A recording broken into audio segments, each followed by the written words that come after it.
नमस्कार। प्रभाव साक्षी news network के खास कार्यक्रम शौर्य पथ में आप सभी का स्वागत है। आज हम बात करेंगे चीन की बढ़ती सैन्य क्षमताओं की, गाजा में इजरायली हमलों की, रूस यूक्रेन युद्ध की और प्रधानमंत्री नरेंद्र मोदी के हालिया पॉडकास्ट की।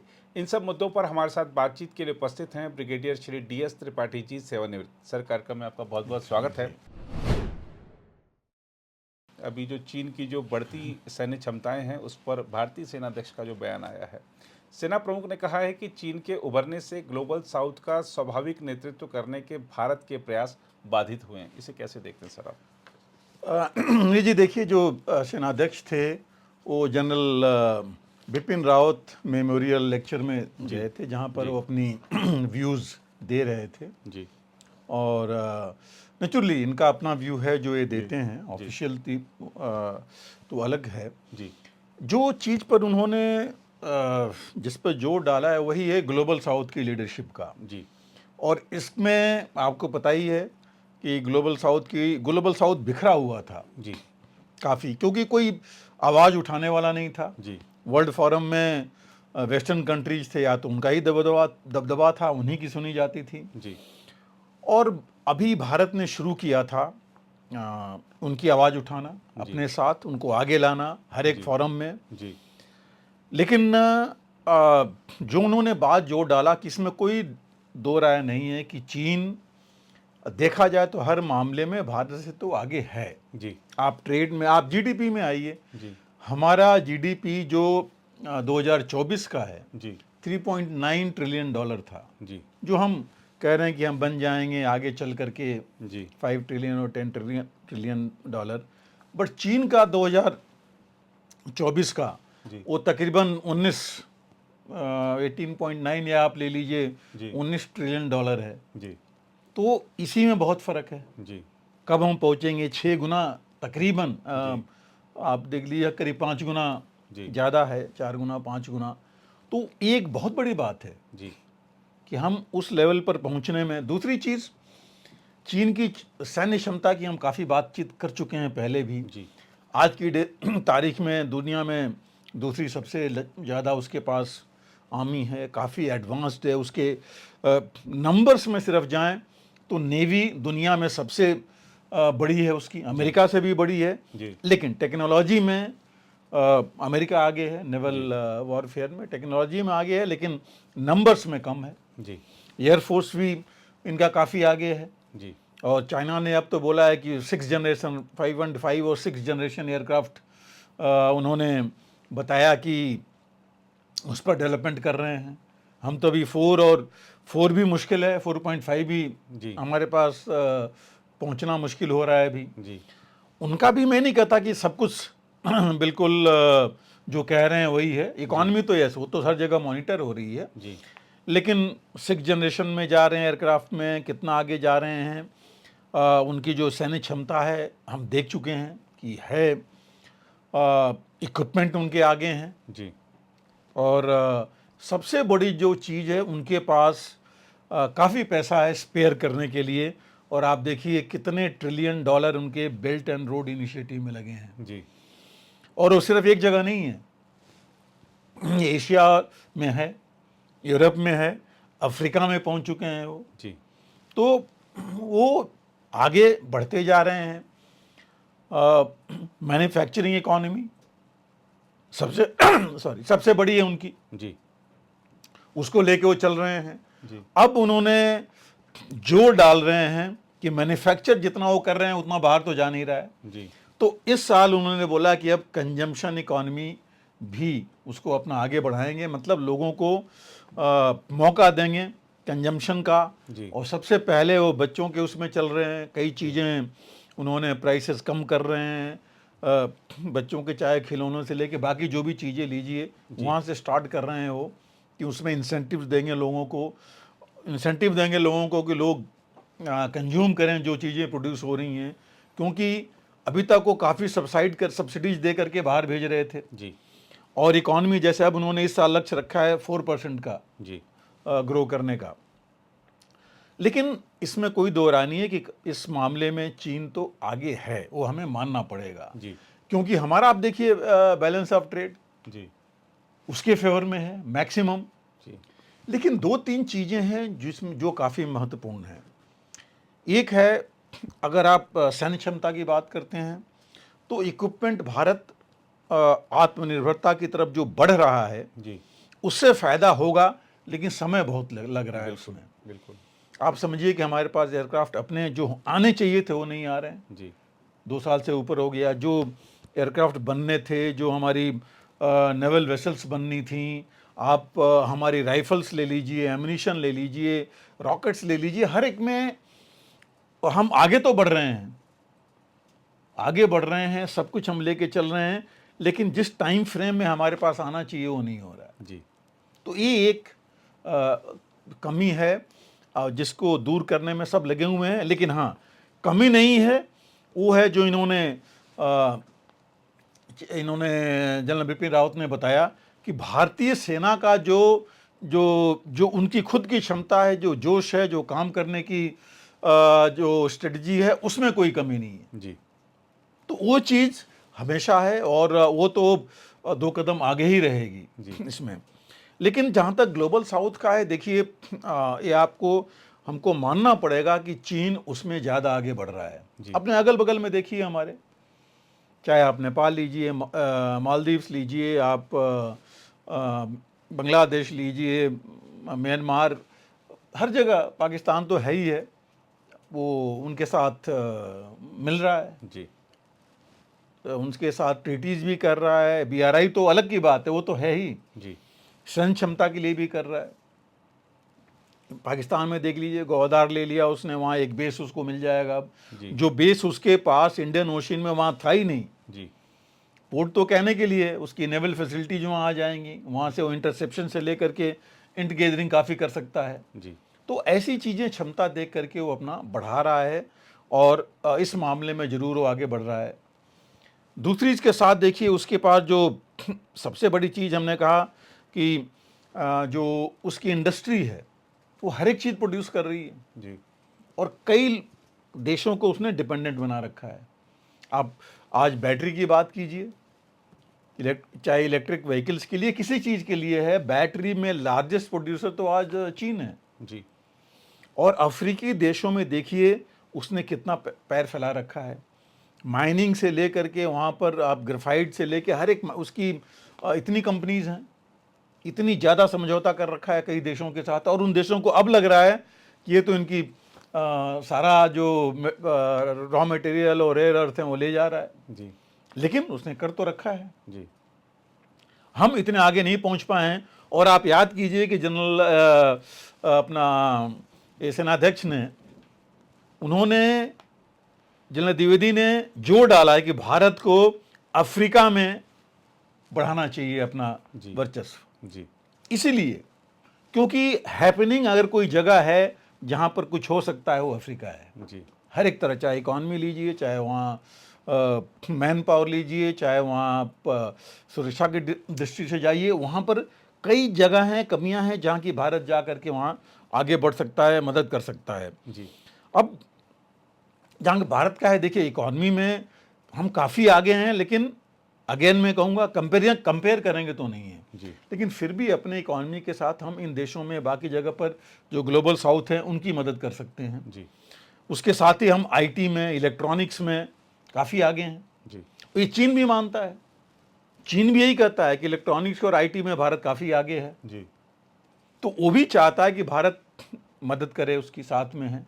इकॉनमी, मैन्युफैक्चरिंग, बाकी रॉ मटेरियल्स, कई चीज़ों में काफ़ी आगे है। जी, तो आपने चीन के एम्बेसडर का भी देखा होगा जी, बिल्कुल कि उन्होंने भी लिखा है। जी, उन्होंने लिखा भी है, आर्टिकल भी दिया है जी, टाइम्स ऑफ इंडिया में, प्लस उनका जो आया था न्यूज़ जो आई थी उसमें भी था जी, कि दोनों देश मिल के आगे बढ़ें। जी, और कहने का उनका एम ये था कि एक और एक मिल करके 11 हो सकते हैं जी, दोनों बड़े देश। जी, तो ये चीज़ें चल रही हैं।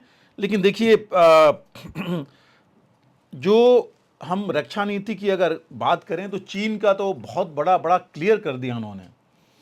वो रखना चाहते हैं कैपेबिलिटी टू वेज ए वार, जी, कि लड़ाई शुरू भी करें जी, और लड़ाई ख़त्म भी करें अपने टर्म्स पर, जी, कि अगर कोई और भी है जी, वहाँ भी करें, लेकिन अपने टर्म्स पर ख़त्म करें। जी, जीते। तो ये चीज वो लेके चल रहे हैं अपने रक्षा नीति में। और ट्रेड एंड सिक्योरिटी में देखिए, अब जो वेस्टर्न कंट्रीज हैं, चाहे अमेरिका लीजिए, उनको सबसे बड़ा डर यही लग रहा है कि अगर उनकी मैन्युफैक्चरिंग वहाँ हो रही है तो सबसे पहले इनका डेटा वो ले रहे हैं जी, टेक्नोलॉजी चुरा रहे हैं। लेकिन वो लेकर के वो चीन आगे बढ़ रहा है, इनको भी पता है। लेकिन एक और बात उन्होंने कही, देखिए कि इतनी चीज़ें हमने हमारी ग्लोबल साउथ कहिए या साउथ एशिया कहिए, आप सार्क, बिम्स्टेक, ये जो ऑर्गेनाइजेशंस बने थे, एससीओ, ये जो आप ब्रिक्स ले लीजिए, इतने बंद तो गए थे जी, लेकिन किसी का कुछ फायदा नहीं हुआ। जी, हम किसी से आगे नहीं बढ़ पाए इतना लेकर के कि इनसे ये आगे बढ़े हों। इसके साथ आप बाकी देखिए, जी, वेस्टर्न कंट्रीज की यूरोपियन यूनियन जो बना, उन्होंने अपना बहुत कुछ कर लिया है। आसियान भी काफ़ी आगे बढ़ रहा है। तो इन सब चीज़ों को देख करके जो अभी भी बहुत कुछ करने की ज़रूरत है, जो रीजनल हमारे कंट्रीज़ हैं। और मुझे लगता है कि अगर भारत इंडियन ओशन के जो रिम स्टेट्स हैं, रीजनल जो स्टेट्स हैं, उनको लेके आगे बढ़े जी, तो काफ़ी कुछ फर्क पड़ सकता है। जी, क्योंकि जो ये रिम स्टेट्स जो हम कहते हैं, इंडियन ओशन रीजन वाले, वो चीन के दबदबा से वो जरूर भयभीत हैं कि आगे आकर के हमारा भी कुछ नुकसान कर सकता है, जो भारत वो नहीं करेगा। जी, कभी भी चीन बीआरआई के साथ अगर लेके चलेगा तो इकोनॉमिक वॉर कभी भी कर सकता है वो। जी, ये चीज़ें चल सकती हैं, फर्क पड़ सकता है। ये चीज़ जो है, जो भारत नहीं करेगा, जी, ये चीज़ इन देशों को पता है। लेकिन आज भी वही है कि अब सबसे बड़ी चीज़ क्या है, देखिए जो ग्लोबल साउथ की है, जो भी ये इंटरनेशनल ऑर्गेनाइजेशंस हैं, चाहे आप यूएनओ लीजिए, डब्ल्यूटीओ लीजिए, इंटरनेशनल आईसीजे, ये सब डिफंक्ट हो रखे हैं। यहाँ पर मतलब चलती है जो वहाँ आज अमेरिका कह रहा है या वेस्टर्न कंट्रीज कह रहे हैं, वो चल रहा है। जी, सब कुछ होने के बावजूद अमेरिका अगर वो कह सकता है कि हम ग्रीनलैंड को अपने साथ मिलाना चाहेंगे, कनाडा को मिलाना चाहेंगे, गाज़ा को, तो आप देखिए फिर वो इन ऑर्गेनाइजेशंस का तो कोई मतलब नहीं रह गया है। जी, तो ये ग्लोबल साउथ भी देख रहा है कि वो अगर इन ऑर्गेनाइजेशंस के उस रहेंगे चक्कर में, तो इनसे जो है कुछ मिलने वाला नहीं है। क्योंकि वो ना गाज़ा में किसी की मदद कर पाए, ना वो यूक्रेन में कर पाए, ना बाकी देशों में। तो ये जो है इस मामले में देखा जाए तो इंडिया एक की पावर जरूर है जी, जो इनकी मदद कर सकता है। लेकिन भारत की भी देखिए, भारत भी बीच में एक्चुअली दुविधा में है। जी, और दुविधा क्या है, अमेरिका, रूस, चीन या ग्लोबल साउथ, किसके साथ मिलके चलें। जी, आपको रूस के साथ रहना है। रूस तो हम कहते हैं कि हमारा ट्रस्टेड पार्टनर रहा है, जी, और पुतिन भी कहते हैं। डिफेंस इक्विपमेंट अभी भी हम जो है 60% कभी लेते थे, 64% तक रूस से आता था, अब तो 46% हो गया है, बट फिर भी काफ़ी है। जी, और जो अमेरिका है वो भी, उसका प्रेशर आप देख ही रहे हैं, वहाँ से भी है कि हम आपको और ज़्यादा इन्हांस्ड बेटर टेक्निक देंगे। जी, लेकिन देने के बाद क्या होगा, हम सब जानते हैं क्या प्रॉब्लम आएगी उसके बाद। तो ये सब चीज़ें हैं जो लेकर के भारत को भी थोड़ा दुविधा है।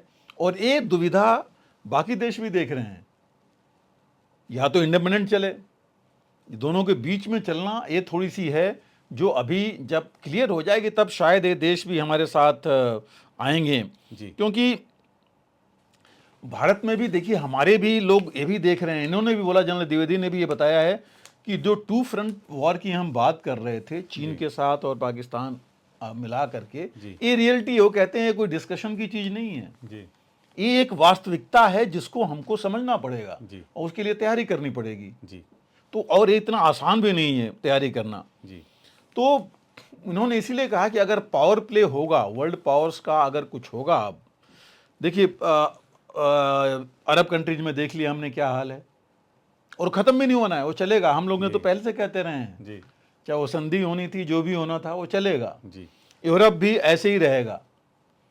तो अगर कुछ है जहाँ पर कि पावर प्ले चल सकता है, रिसोर्सेज हैं, वो है अफ्रीका। जी, और अफ्रीकन कंट्रीज का विश्वास भारत पर ज़्यादा हो सकता है, भरोसा हो सकता है, अगर हम उनको उनकी क्षमता और उनकी जो ज़रूरतें हैं उनको लेके चले तो जी।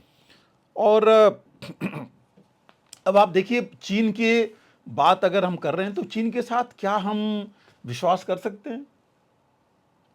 सबसे बड़ी चीज तो ट्रस्ट डेफिसिट की है जी। विश्वास की कमी है दोनों देशों में। चीन में आप देखिए, शुरू से आप चाहे हिंदी चीनी भाई भाई का एरा लीजिए, फिर भी लड़ाइयाँ हुई। जी। उसके बाद ये जो पहले शी जिनपिंग भारत आए, जी। अहमदाबाद में झूला पर झुलाया गया, सब कुछ हुआ। हमारे प्राइम मिनिस्टर भी वहाँ गए, लेकिन हुआ क्या, उसके बाद फिर आपको गलवान और हाँ बाकी सब देखने को मिला। तो क्या हम विश्वास कर सकते हैं? हाँ, एक चीज़ जरूर हुई है कि चीन को भारत की भी क्षमता का पता लग गया जी। कि 1962, 72, 82, 92 या 2002, 2012, 22 वाला नहीं है भारत, 2012 वाला नहीं है, अब 2022-24 वाला हो गया है, ये पता लग गया है। लेकिन सिर्फ उसी से नहीं चलने वाला, क्योंकि वो भी, आप क्या समझते हैं कि ये देख करके चीन अपनी क्षमता नहीं बढ़ाएगा हमारी बॉर्डर्स पर? जी। करेगा ही करेगा जो हम कर रहे हैं। जी। हम तो बल्कि पीछे चल रहे हैं उससे। जी। तो ये भी एक चीज़ है जो हमको देखना पड़ेगा। और हमको सबसे बड़ी जो ताकत रखनी पड़ेगी, जो पहली बार भारत ने किया चीन के साथ वार्ता में, कि पहले आर्मी को और जो डिप्लोमेट्स हैं दोनों ने साथ साथ किया। जी। 21 लेवल आर्मी कमांडर्स की बातें हुई, आर्मी लेवल पर, कोर कमांडर लेवल की। और तभी जाकर के ये बातें बढ़ी कि जो सेना पीछे हुई, जो पेट्रोलिंग और बाकी चीज़ें आगे बढ़ी। तो इन सब चीज़ों को लेके चलना पड़ेगा, हमको ज़्यादा डायनेमिक होना पड़ेगा, हमको इकोनॉमी, जो अपनी डिप्लोमेसी और डिफेंस, तीनों मिला के साथ चलना पड़ेगा, सबके साथ, और ख़ास करके चीन के साथ। और ये इंश्योर करना पड़ेगा कि वर्ल्ड अफेयर्स में, दुनियादारी में, दुनिया की चीज़ों में हमारी बात सुनी जाए। जी। ये तब जब होगा, तभी जाकर के जो है हम आगे बढ़ सकते हैं। और हमारे काफ़ी जो PIOs हैं, पर्सनल ऑफ, जो हमारे मतलब भारतीय उन देशों में बसे हैं, जो हैं वहाँ काम भी कर रहे हैं, वहाँ उन्होंने सेटअप भी अपना बनाया, इंडस्ट्रीज भी है, उनको साथ लेके चलना पड़ेगा। इस भारत को क्षमता को दिखाएं और भारत उसमें आगे बढ़े। तो हमें अगर ये चीज़ें लेके चलेंगे, तभी हम जो है ग्लोबल साउथ की लीडरशिप की बात कर पाएंगे। और मैं उनके साथ हूँ, जो उन्होंने जनरल द्विवेदी ने कहा कि फ़र्क तो पड़ रहा है, हम उतने उस स्पीड से आगे नहीं बढ़ पा रहे हैं जैसे सोच रहे थे कि हम लीड करेंगे ग्लोबल साउथ को, क्योंकि चीन जो है वो भी अपनी जगह लेके चल रहा है। जी बिल्कुल सर। सर, गाज़ा में इजरायली हमलों में बड़ी संख्या में लोगों की मौतें हुई हैं। एक तरफ संघर्ष विराम है, दूसरी तरफ ताज़ा हमले हो रहे हैं, ये सब क्या दर्शा रहा है सर? नीरज जी, देखिए, जो दर्शकों को याद होगा, हमने तो बहुत पहले बताया था, ये हम लोगों ने डिस्कशन में कहा था। जी। पहली बात तो ये संघर्ष लंबा चलेगा, वो बहुत पहले कहा था। जी। और जब ये संधि की बात आई थी, सीज फायर की, जी। तब भी हमने कहा था कि सीज फायर तो आप बात कर लेंगे, मॉनिटरिंग कौन करेगा? जी। कौन इंश्योर करेगा कि ये लागू रहे? जी। और आप देखिए, सीज फायर एक्चुअली लागू कहाँ हुआ? जी। कितने 45 दिन से ऊपर हो गए। जी।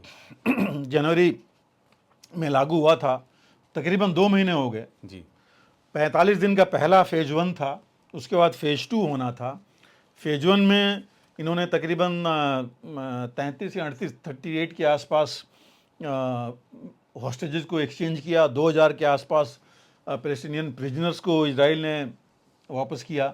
और उस पर बात आकर के रुक गई कि जिस तरह से वो भेज रहा था अपना हमास, और हमास के जिस तरह उनके लड़ाके आकर के उनको डिस्प्ले कर रहे थे, देख के लग ही नहीं रहा था कि हमास डाउन हुआ है या इन्होंने कम की है उसकी क्षमता। जी। दूसरी, जितने जैसे प्रिजनर्स आने थे वो आ भी नहीं पाए। अभी कहा जा रहा है कि 59 है, जिसमें तो ये कहा जा रहा है कि 24 तो ऑलरेडी डेड हैं इसमें। जी। लेकिन मुख्य बात ये चल रही कि 4 या 5 तो अमेरिकन प्रिजनर्स हैं, जी। जिसको ट्रंप ने बोला कि वापस करने के लिए, और अभी तक इस पर एग्रीमेंट नहीं हो पाया। जी।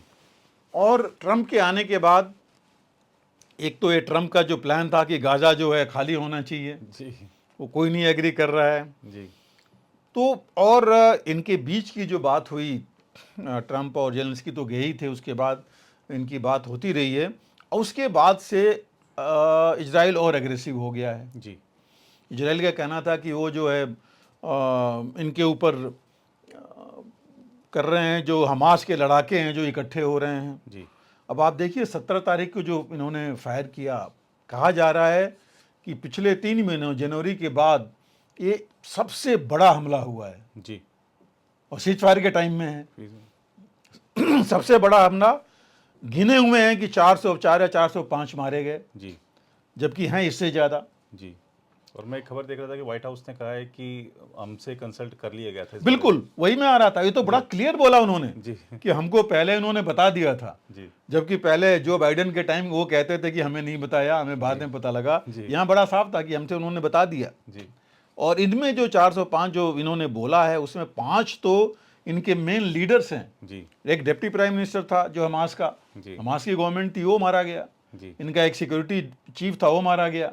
तो 4-5 तो ये मारे गए हैं। जी, और इनका ये कहना था कि तकरीबन ये इकट्ठे हो रहे थे 20,000 के आसपास लड़ाके जो वही करते पहले। जी, अब बड़ा हास्यास्पद है कि पहले शुरू में याद होगा कि इन्होंने कहा था कि टोटल 20-25 हज़ार हमास हैं, हम उनको पूरा खात्मा करेंगे।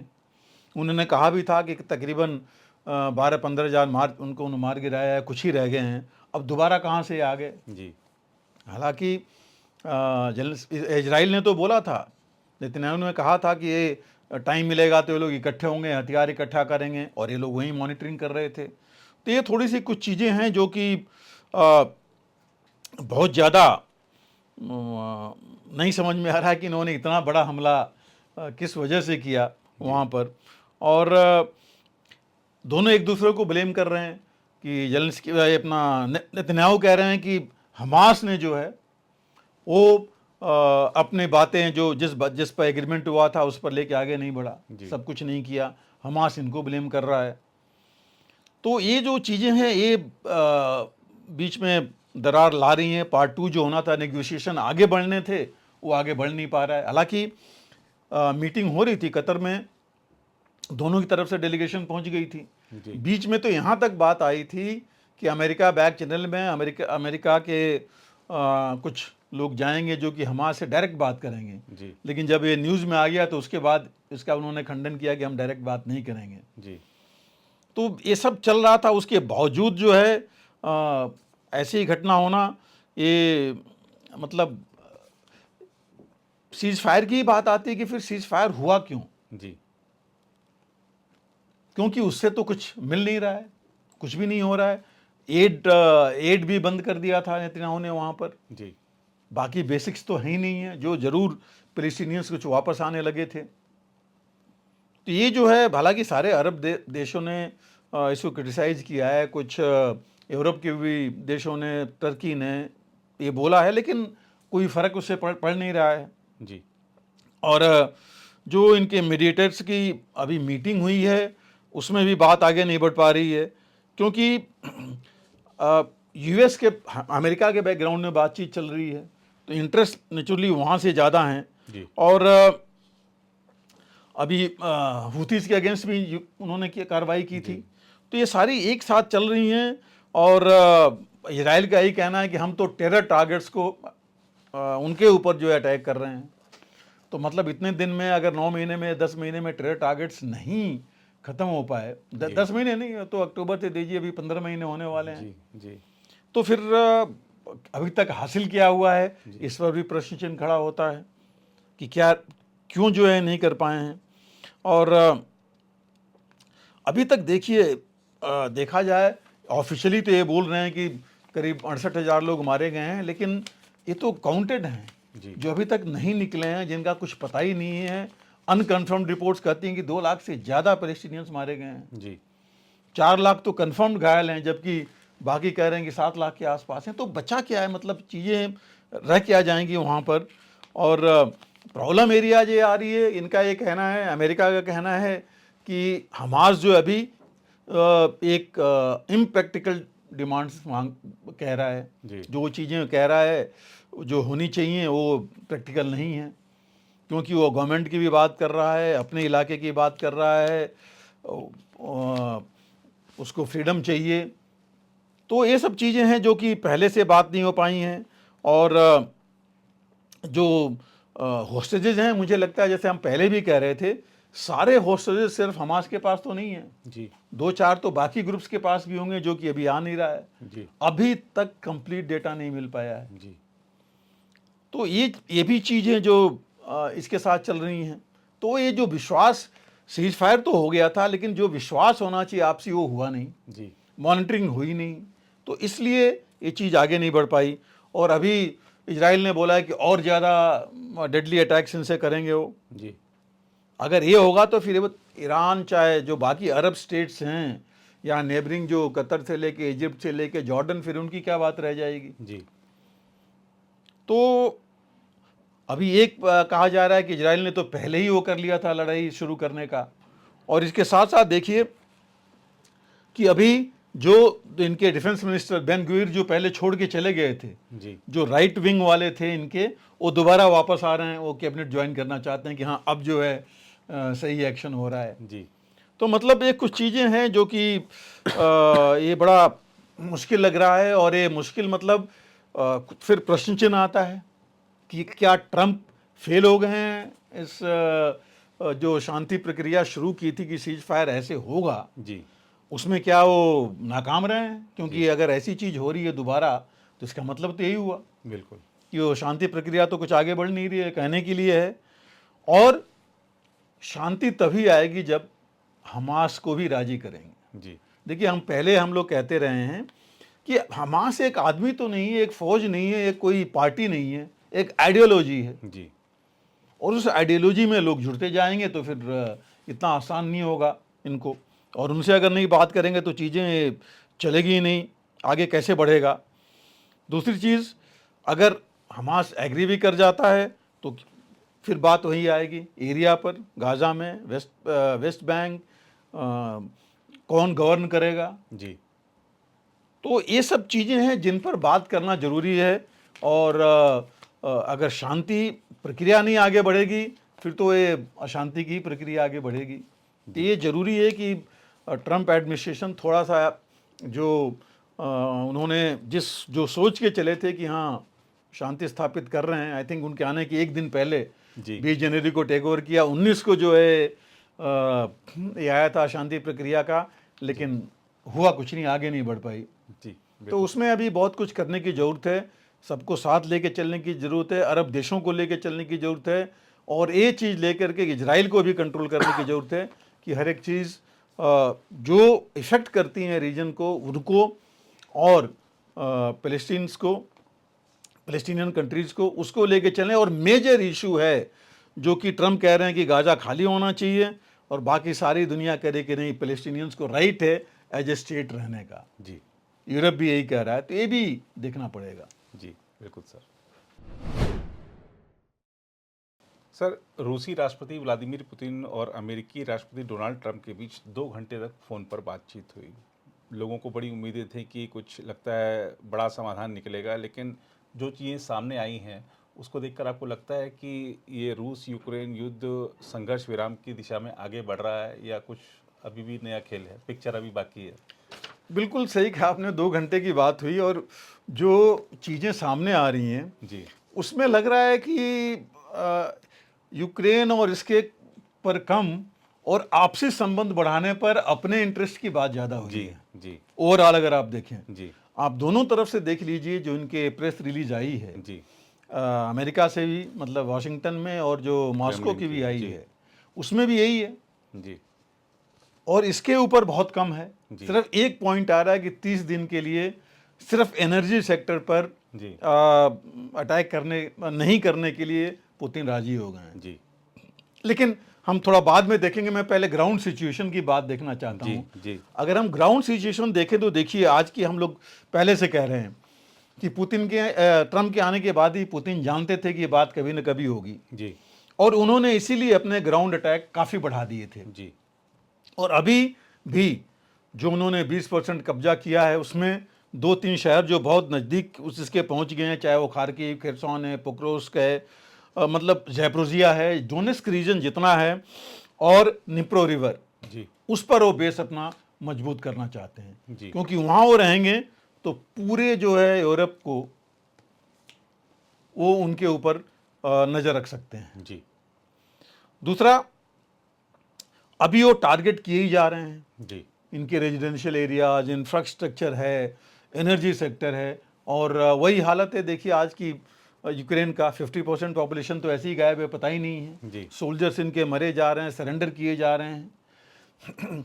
कर्स्क के इलाके में देखिए, कर्स्क में अब तकरीबन 90% का इलाका इन्होंने ले लिया है। जी अगर वो डायग्राम एक है उसमें देखें जी तो बड़ा क्लियर है उसमें कि थोड़ा पॉकेट रह गया जिसको ऑलरेडी सराउंड कर लिया है रशियन फोर्सेज ने। जी और 2 दिन पहले इनफैक्ट अगर याद होगा आपको कि ट्रंप ने बोला था जी कि जो यूक्रेन के सैनिक कर्स्क में बहुत बुरी तरह फंसे हैं और उनको जो है इसको इनके पुतिन के लिए उन्होंने बोला था जी कि जो है उनकी देखभाल होनी चाहिए, और उनको जो है उनका ये कहने का एम ये था कि वो मारे जाने नहीं चाहिए। जी तो पुतिन ने भी कहा था कि अगर वो सरेंडर कर देंगे तो हम जो है उनकी पूरी सुरक्षा देंगे।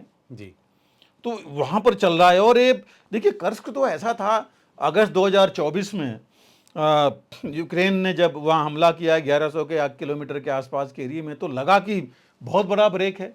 जी और आज देखिए वहाँ हालत ये है, काफ़ी इनके ट्रुप्स सरेंडर कर चुके हैं। जो फंसे हुए हैं उनको समझ में नहीं आ रहा है क्या करें।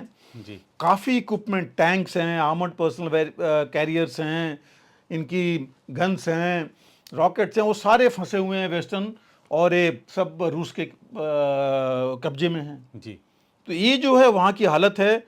और क्योंकि देखिए, जब इन्होंने किया था अगस्त 2024 में, यूक्रेन ने कहा तो ये जा रहा था कि इतना बड़ा अटैक जो है, जो नाजी जर्मनी का अटैक हुआ था, नाजी अटैक 1941 में, वर्ल्ड वॉर 2 में जो हुआ था, जी उससे मतलब उसके बाद ये इतना बड़ा अटैक, इतना बड़ा इनकर्जन यूक्रेन ने किया। लेकिन अब देख लीजिए कि इसका अगर वो अपने ट्रुप्स रखे रहते तो शायद जो 20% कैप्चर कर लिया है पुतिन ने, वो रोक पाते इनको। जी और मेन इनके जो एरियाज हैं, तो ये जो है लॉसेस इनके बहुत हो गए हैं हर एक उसमें। तो ग्राउंड पर तो अब कहीं नहीं है देखा जाए जेलेंस्की या यूक्रेन, क्योंकि जो भी कुछ हैं ट्रुप्स, उनका बुरा हाल है जो सराउंड हो चुके हैं वहाँ पर। और उन्होंने इनके जो अमेरिका का था, आज का नहीं, 1 साल पहले का, उन्होंने कहा था कि दोनों तरफ से 1-1 लाख ट्रुप्स मारे गए हैं, 3 लाख और 5 लाख घायल हैं। लेकिन एक्चुअल ग्राउंड पर तो बहुत ज़्यादा है। जी तो नुकसान तो बहुत हुआ है। ये नहीं कि दोनों को हुआ है, लेकिन इनको कम हुआ है। इंफ्रास्ट्रक्चर तो आप देखिए 80% करीब गया अब इनका। तो बहुत कुछ चीज़ें हुई हैं। 50% पॉपुलेशन, 4 करोड़ की पॉपुलेशन होती थी यूक्रेन की, अब 2 करोड़ ही गिनी चुनी दिखाई पड़ रही है। बाकी डिस्प्लेस्ड है, बाकियों का पता ही नहीं है। और इन्होंने ट्रंप और बाकी कंट्रीज़ को लग रहा है, खासकर ट्रंप को, अमेरिका को, कि जो $260 बिलियन कंबाइंड एड दिया गया था यूक्रेन को, जी उसका हुआ क्या है? जी कुछ भी फ़ायदा नहीं हुआ। इतने जितने इनके वेपन्स और हथियार मॉडर्न है, वो जो भी आए, उससे कुछ फ़ायदा नहीं हुआ, कुछ भी नहीं मिला। हाँ, ये जरूर कर सकते हैं कि हो सकता है रोका हो पुतिन को, लेकिन पुतिन भी अगर इतने बड़े फ्रंट पर हैं तो अब इतना जल्दी आगे बढ़ना वहाँ भी आसान नहीं होता। इनफैक्ट देखिए, यूक्रेन का लार्जेस्ट एनर्जी प्रोवाइडर डीटेक, जी DTEK है, उसने बोला है कि हमारा तो पूरा इंफ्रास्ट्रक्चर तबाह हो गया है, जी हम कुछ कर ही नहीं पा रहे हैं, खास करके निप्रो में, और निप्रो और ओडिशा में। तो ये बहुत बड़ी चीज़ है। मतलब यही यूक्रेन एक नेट एक्सपोर्टर था एनर्जी का जी यूरोपियन कंट्रीज़ के लिए, अब जो है खुद ले रहा है उनसे, क्योंकि इनके पास कुछ चल नहीं पा रहा है। रूस के पास देखिए अभी भी उसके पास सैन्य क्षमता काफ़ी है, जी वेपन प्रोडक्शन से लेके हर एक चीज़ बढ़ाया जा रहा है, इनके पास है नहीं, यूक्रेन के पास। और अब इश्यूज़ क्या हैं, देखिए मेन चीज़ें क्या हैं। यूक्रेन है, उसको पता है कि इसकी ऑलरेडी टेरिटरी क्रीमिया से लेके यहाँ तक तो ले लिया, अब और चली जाएगी तो उसको और मुश्किल होगा। जी नाटो की सिक्योरिटी मिल नहीं पा रही है, मिलेगी नहीं। रिसोर्सेज इसके अब जो है अमेरिका और यूरोपियन जो देश हैं वो यूटिलाइज करेंगे जी। जो रेयर अर्थ और बाकी जिसकी बात हो रही है वो करेंगे। इंफ्रास्ट्रक्चर 80% डाउन है, जिसको बनाने में 20 साल लग जाएंगे, 25 साल लग जाएंगे।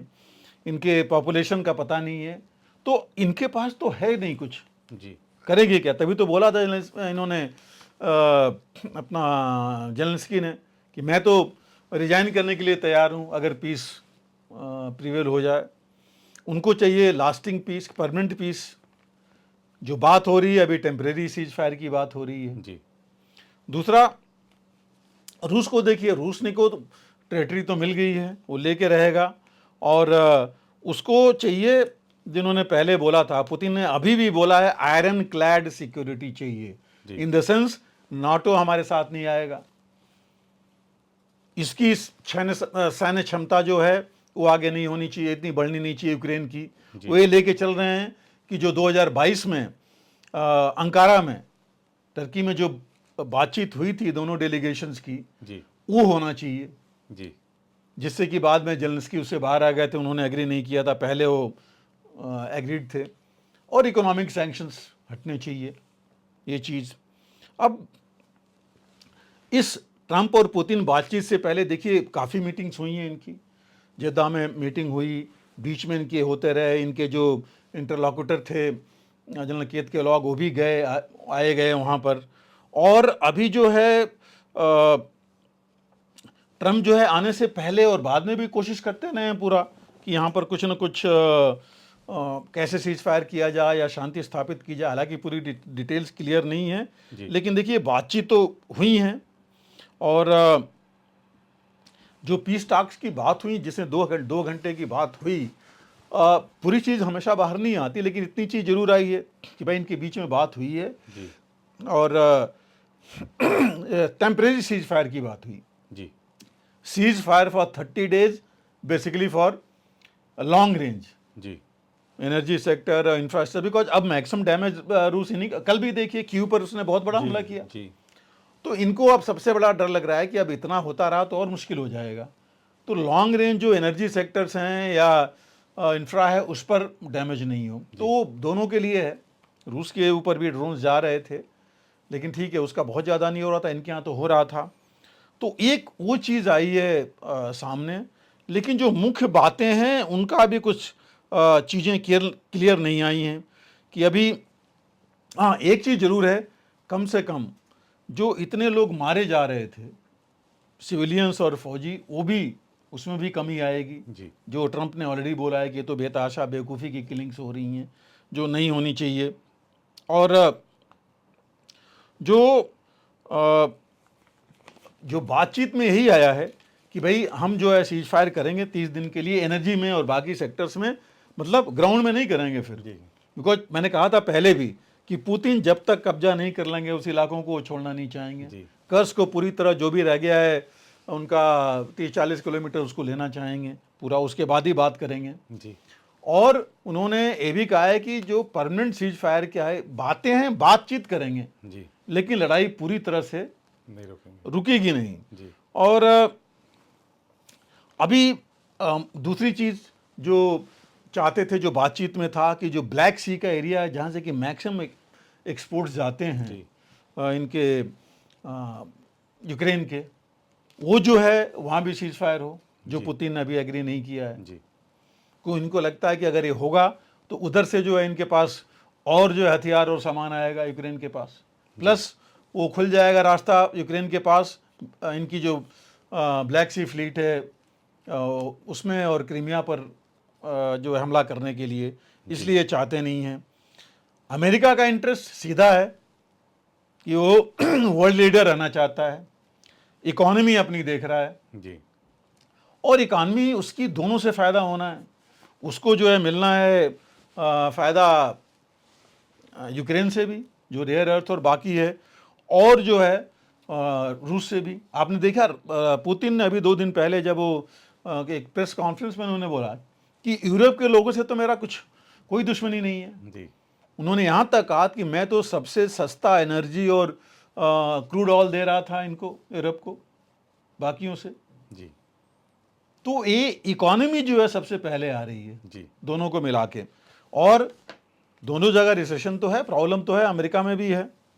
तो नेचुरली वो ट्रम्प जरूर ये चाहते हैं कि ये चीज़ जो है इकोनॉमी से बात करें। आप देखिए उनकी बात में यहाँ तक हुआ कि हम हॉकी जो हमारे उनकी दोनों गेम्स थे वो 2022 से सस्पेंडेड थे, वो होना चाहिए। जी तो मतलब बात वहाँ तक पहुँच रही है, तो आप समझ सकते हैं कि कितनी ज़्यादा किस चीज़ों पर ज़्यादा बात हुई है। तो ये ज़्यादा बात तो मेरे हिसाब से उनको अपने इंटरेस्ट पर हुई है दोनों लोगों के।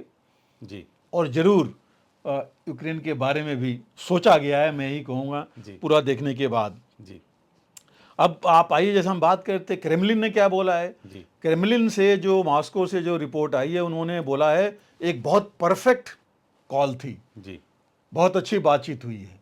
मतलब उन्होंने काफ़ी आगे बढ़ के कहा है, और ट्रंप ने खुद कहा है कि अच्छी बातचीत हुई है, कई चीज़ें कवर की उन्होंने। और लेकिन देखिए सब कुछ तो ये बातचीत तो है, लेकिन यहाँ पर वो हालत नहीं कि प्रेशर डाल के हर एक चीज़ हो जाएगी। जी और जैसे हमास या बाकी जगह प्रेशर डाला आपने, सीज फायर 2 महीने हो गए लेकिन बात तो कुछ हुई नहीं। वहाँ भी जो है लड़ाई लगभग शुरू ही है। हमास कब रिटेलिएट करता है वो अलग की बात है। और यहाँ पर जो है पुतिन तो आगे हैं ही।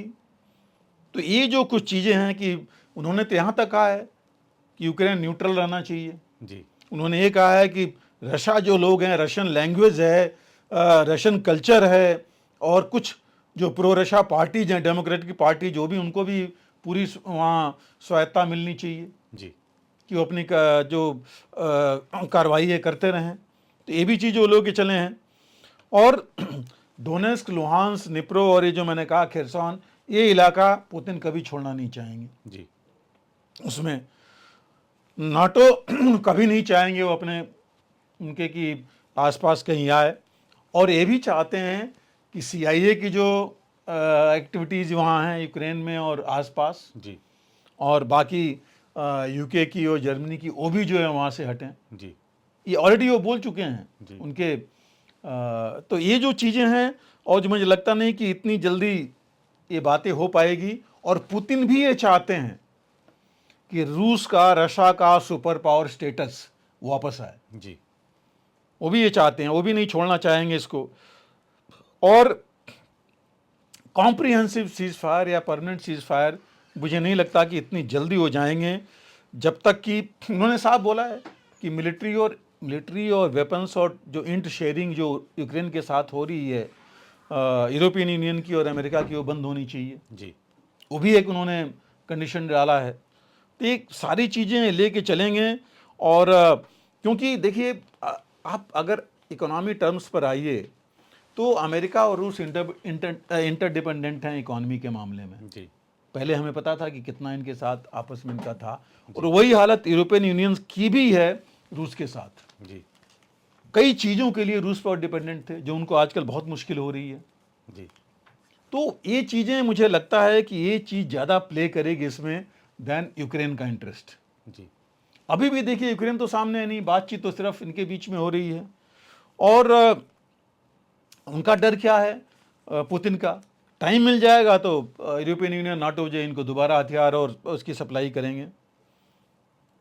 तो ये जो है एक चीज़ है। लेकिन दूसरी बात जो आ रही है, यूरोप के कुछ और ख़ास करके जो ईस्ट यूरोपियन कंट्रीज हैं जो पहले रूस के पार्ट थे, वो कह रहे हैं कि भाई पुतिन तो लग रहा है कि सिर्फ टाइम अपनी तरफ ले रहे हैं, और हो सकता है इसके यूक्रेन के आगे बढ़ जाएं वो इसके बाद। जी उनका ये भी कहना है कि और नेगोशिएशन क्या, सिर्फ अमेरिका और रूस के बीच में ही चलता रहेगा, तो बाकी फिर क्या करेंगे। जी कल को तो कहेंगे एस्टोनिया और बाकी देशों को भी हम ऐसे लेके रखेंगे। जी तो मतलब उनका कहना है कि जिस देश में एक्चुअली अफेक्टेड है उसकी तो कोई सुन नहीं रहा है, और बाकी 2 देश जो हैं वो बात किए जा रहे हैं अपने। ये भी एक नेगेटिव चीज़ इसमें आया जा रहा है कि क्या अमेरिका को हक है कि किसी और देश की टेरिटरी के बारे में नेगोशिएशन करे, जी कि यूक्रेन का इतना चला जाए, चाहे गाजा में इतना चला जाए।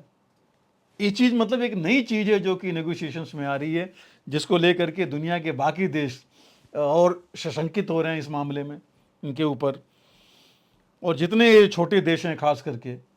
तो ये कुछ चीज़ें हैं जिसको देख करके नहीं लगता कि इतनी जल्दी इसमें भी कामयाबी मिलेगी। हाँ, जिस दिन ट्रंप के और पुतिन के इंटरेस्ट वो अगर मिल गए, जी मे भी 100% नहीं, अगर 80%, क्योंकि पुतिन भी मुझे नहीं लगता कि 70-80% से नीचे में मानेंगे, जी और वही चीज़ ट्रंप की है, तो फिर ये काफ़ी हद तक ये जो सीज फायर है, जी सीज फायर है वो होगा। शांति होगी ये मैं नहीं कह सकता इतनी जल्दी। जी सर, डिप्लोमेसी में एक नया चीज़ आ गया है, पॉडकास्ट। प्रधानमंत्री नरेंद्र मोदी ने अभी एक अमेरिकी पॉडकास्टर के साथ जो पॉडकास्ट किया है, वो तो लग रहा है कि उसको देखकर अमेरिका से और चीन से जो भारत के रिश्ते हैं वो एकदम प्रगाढ़ हो गए हैं। अचानक से ये जो डिप्लोमेसी में एक नई चीज़ आई है, इसको कैसे देखते हैं सर? और ये कितनी सफल रही है? बिल्कुल, ये अमेरिकी राष्ट्रपति भी शेयर कर रहे हैं प्रधानमंत्री के पॉडकास्ट को। वहाँ चाइना का विदेश मंत्रालय भी बयान दे रहा है, और जैसा कि आपने जिक्र किया अभी शुरू में कि जो चीन के जो राजदूत हैं भारत में, उन्होंने एक आर्टिकल भी लिख मारा उसी। देखिए, मतलब मैं मीडिया की बात नहीं करूंगा, मीडिया चैनल्स की नहीं बात कर रहा हूँ जी जो इलेक्ट्रॉनिक हो, ये मीडिया है हमारी, जी वो इतनी आगे बढ़ चुकी है कि हर एक आदमी अब इंडिविजुअल अपना मीडिया लेके घूम रहा है। आफ्टर ऑल जो लिज फ्रेडमैन हैं, ये हैं कौन? एक कंप्यूटर साइंटिस्ट हैं जी अमेरिका के, जो देखा जाए तो उनको तो बढ़ना चाहिए था गूगल माइक्रोसॉफ्ट में जी लेकिन उन्होंने जा करके फाइनली जो है 2018 से, जी आई थिंक 40 के आसपास इनकी एज है, 40-41, जी 2018 से इन्होंने पॉडकास्ट में अपने आप को डाला, और उसके बाद ये पॉपुलर हो गए, जो कि बड़े बड़े लीडर्स का करने लगे। जी और ट्रंप के साथ तो ये उसे उनके इलेक्शन से पहले के साथ थे। जी जेलेंस्की, चाहे आप नेतन्याहू, और भी कई वर्ल्ड लीडर्स का इन्होंने किया है। और काफ़ी जिस तरीके से, एक्चुअली मुख्य चीज़ है जिस तरीके से प्रेजेंट करते हैं जी वो सबसे बड़ी चीज़ है। जी तो ये जो है और काफ़ी फेमस थी ही ये। जी और ये इन्होंने 3 घंटे का तकरीबन, देखिए, पॉडकास्ट था, छोटा मोटा नहीं था जी कि हम 3 मिनट या 30 मिनट का सोचते हैं, 3 घंटे का था, जिसमें इन्होंने अपने प्रधानमंत्री मोदी के बचपन से लेकर के अभी तक की जी हर एक चीज़ जो है उस पर प्रकाश डाला है। जी मैं ये कहूँगा उनसे निकलवाया है एक तरीके से बातचीत करके। यही चीज़ होती है, एक एंकर है बाकी उसमें जिसमें वो माहिर हैं, उन्होंने किया। और इसको सबसे पहले खबर किसने दिया?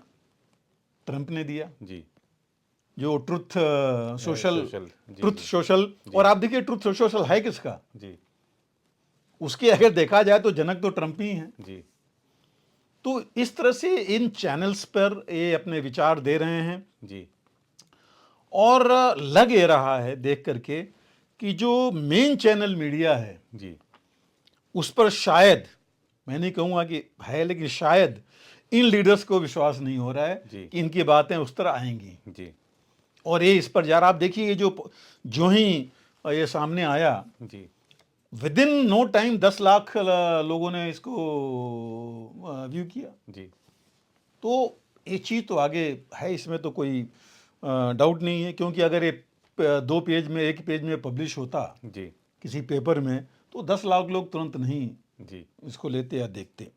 तो ये फ़र्क तो है इसमें।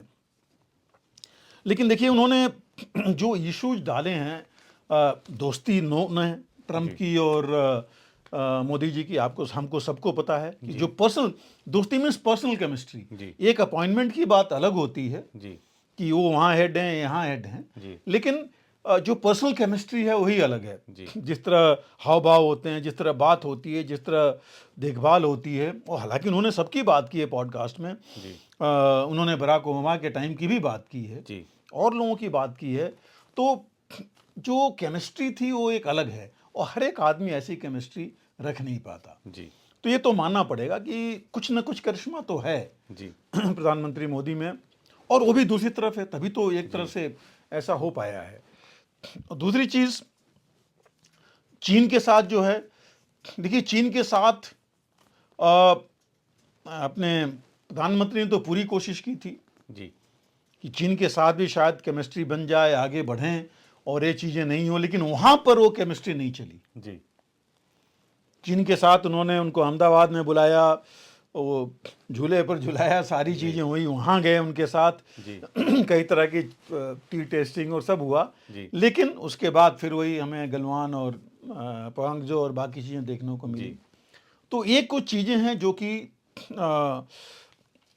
लेकिन इसके ऊपर बातचीत जरूर हुई जी उसमें। और आप देखिए कितनी अच्छी केमिस्ट्री है ट्रंप के साथ, लेकिन क्या ट्रंप अभी ट्रेड टैरिफ नहीं लगाएंगे जी भारत के ऊपर, जो कह चुके हैं? जी डिफेंस टेक्नोलॉजी के ऊपर वो चाहते हैं कि भारत जो है अपनी निर्भरता रूस पर कम करे और अमेरिका पर करे। जी जैसे उन्होंने F-35 ऑफर किया, जी। लेकिन जिस तरह से ऑफर हुआ आगे की चीज़ नहीं आई जी कि क्या होगा, क्या मेक इन इंडिया हो गया, असेंबल इन इंडिया हो गया, उसकी ट्रेनिंग, उसकी मेंटेनेंस और बाकी चीज़ें कैसे होंगी, जी कॉस्ट कितना है।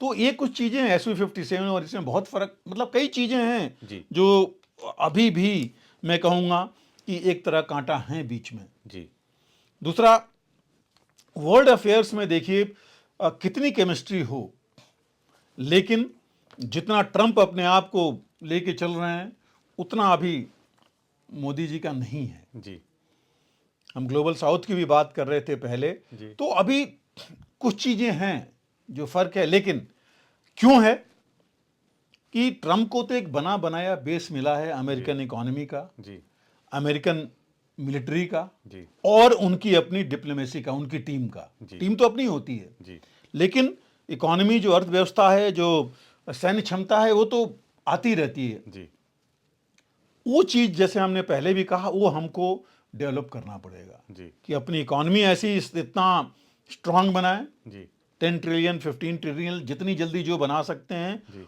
और अपने जो डिफेंस स्टेब्लिशमेंट है उसको इतना स्ट्रांग बनाए कि दूसरा सोचे कि नहीं, अगर हम ये करेंगे तो बहुत ज़्यादा नुकसान करेगा। जी क्योंकि आप देख चुके हैं रूस की सैन्य क्षमता थी, तब भी आगे जाके पीछे हटना पड़ा, तब भी उसके ऊपर कुछ डैमेज हो रहा है, और तब भी बहुत आगे नहीं बढ़ा, लेकिन कर लिया, बहुत कुछ कर लिया उसने, लेकिन फिर भी ये चीज़ चल रही है। दूसरा तो ये अमेरिका के साथ ये हमको देखना पड़ेगा जी कि पर्सनल केमिस्ट्री तो ठीक है, आपस की बात बहुत अच्छी है।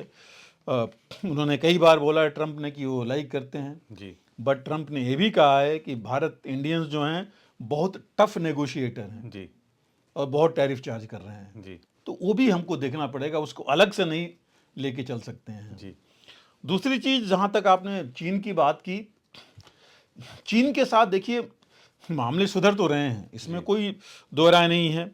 जब पिछली मुलाकात हुई थी शी जिनपिंग से प्रधानमंत्री मोदी की, तो वहाँ पर ब्रिक्स में ठीक है बातचीत हुई, और उसके बाद काफ़ी आगे बढ़े, लेकिन उसकी मजबूत बेस बना था जो ये पॉलिटिको, या मैं कहूँगा मिलिट्री और डिप्लोमेसी, जो डिप्लोमेसी दोनों साथ चली थी, 20-21 लेवल बातें हुई थी, 20-21 बार कोर कमांडर लेवल और मिलिट्री और डिप्लोमेट्स मिला करके, वो सब लेकर के आगे बढ़े हैं। जी तो कुछ चीज़ें हुई हैं जो आगे बढ़ी हैं, लेकिन अभी भी हम उस जगह पर नहीं आ पाए हैं जहां हमको पूरा भरोसा हो। जी आपसी भरोसा चीन के साथ मुझे नहीं लगता कि इतनी जल्दी इन बातों पर हो पाएगा सिर्फ।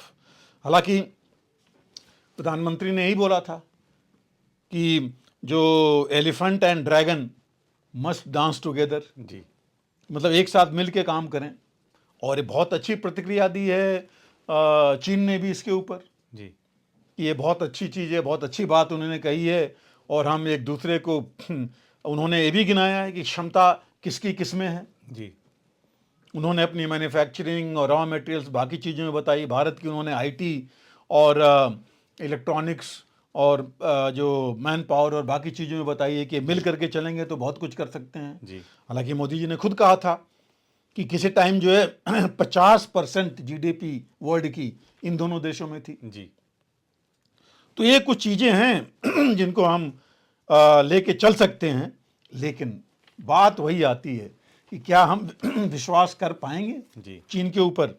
जी जो 3,488 किलोमीटर का हमारा बॉर्डर है, उसको क्या हम हर जगह भरोसा कर पाएंगे जी चीन का, खासकर जिस तरह से चीन वहाँ अपनी सैन्य क्षमता और इंफ्रास्ट्रक्चर बढ़ा रहा है। जी दूसरा, जो आपसी रिश्ते हैं उसमें एक चीज़ ये जरूर है, ठंडापन आ गया है। जी थॉ इन रिलेशन, ठंडापन आ गया है। जी एग्रेसिव नहीं है, जी लेकिन एग्रेशन कम हो जाए, तैयार तो हमें रहना पड़ेगा। जी उसके लिए हम बैठ नहीं सकते हैं।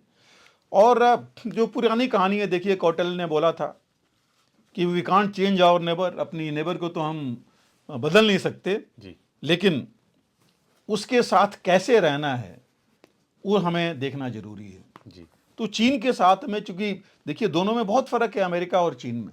चीन बिल्कुल हमारा नेबर है, उसके साथ हम देख चुके हैं क्या है। अमेरिका की बात अलग है, दूर है, लेकिन फिर भी वो बहुत कुछ कर सकता है, चाहे वो ट्रेड वॉर कहें चाहे बाकी चीज़ों से। जी दूसरी, अमेरिका के साथ अमेरिका हमको पार्टनर बनाना चाहता है साउथ चाइना सी से लेके इंडो पैसिफिक में, क्योंकि वो जानता है कि भारत का इन्फ्लुएंस वहाँ ज़्यादा हो सकता है, जल्दी हो सकता है, फास्ट हो सकता है। जी तो वो भी अपना इंटरेस्ट वहाँ देख रहा है। चीन भी अपना इंटरेस्ट चाहता है कि भारत के साथ संबंध रहे, तो शायद उसको इंडियन ओशन में बहुत ज़्यादा खतरा नहीं मिले, महसूस हो। जी तो ये चीज़ें हैं। मैं दोनों देश, हर एक देश अपनी अपनी जो देश की ज़रूरतें हैं उनको लेके आगे बढ़ता है, उन देशों के इंटरेस्ट में क्या चीज़ें हैं उसको लेके आगे बढ़ता है। तो हमको भी ये चीज़, अपना इंटरेस्ट लेके चलना पड़ेगा। दोनों देशों के साथ हाथ हम कितना मिलाते रहें, गले मिलते रहें, बहुत अच्छी बात है, उससे संबंध प्रगाढ़ होते हैं। जी लेकिन देश का जो नेशनल इंटरेस्ट है वो हमारा कहाँ पर आता है, किस जगह पर आता है, उसको लेकर के चलना हमें बहुत ज़रूरी है। जी बिल्कुल सर। तो आज के कार्यक्रम में सर आपने सेना अध्यक्ष जी के जो हालिया संबोधन था, आपने उसका विस्तार से विश्लेषण किया और समझाया कि ग्लोबल साउथ का नेतृत्व करने के लिए जो होड़ थी उसमें हम क्यों पिछड़ रहे हैं और चीन क्यों आगे निकल रहा है, और गाजा में इजरायली हमले जो हुए हैं वो क्या दर्शा रहे हैं, आगे का क्या संभावित परिदृश्य हो सकता है ये बताया आपने। और रूस यूक्रेन युद्ध को लेकर जो वार्ताएं चल रही हैं उससे इतर आपने ग्राउंड सिचुएशन भी बताई हमेशा की तरह। तो ग्राउंड पर क्या है ये आपको कोई नहीं बता रहा होगा, शायद विश्लेषण तो सब लोग कर रहे हैं कि ट्रंप और पुतिन की क्या बातचीत हुई, आगे क्या हो सकता है, जेलेंस्की ने क्या कहा, यूरोप क्या कह रहा है, लेकिन ग्राउंड सिचुएशन क्या है ये आपने विस्तार से जानकारी दी। और प्रधानमंत्री नरेंद्र मोदी का जो पॉडकास्ट था उससे अमेरिका और चीन के साथ हमारे संबंधों पर क्या असर पड़ा है, आगे हमें क्या सतर्कता बरतनी चाहिए, तो इसके बारे में भी अपनी विस्तार से जानकारी दी। आज के कार्यक्रम को सर आपने काफ़ी ज्ञानवर्धक बनाया है और आप इस चर्चा से जुड़े, आपका बहुत धन्यवाद। फिलहाल इस कार्यक्रम में इतना ही। बाकी देश दुनिया की खबरों के लिए बने रहें आप प्रभा साक्षी के साथ। अगर आप भी लेना चाहते हैं देश दुनिया की तमाम जानकारी तो आज ही सब्सक्राइब करें हमारे चैनल को। साथ ही नीचे दिए बेल आइकन को जरूर दबाएं ताकि हर अपडेट आप तक पहुंच सके।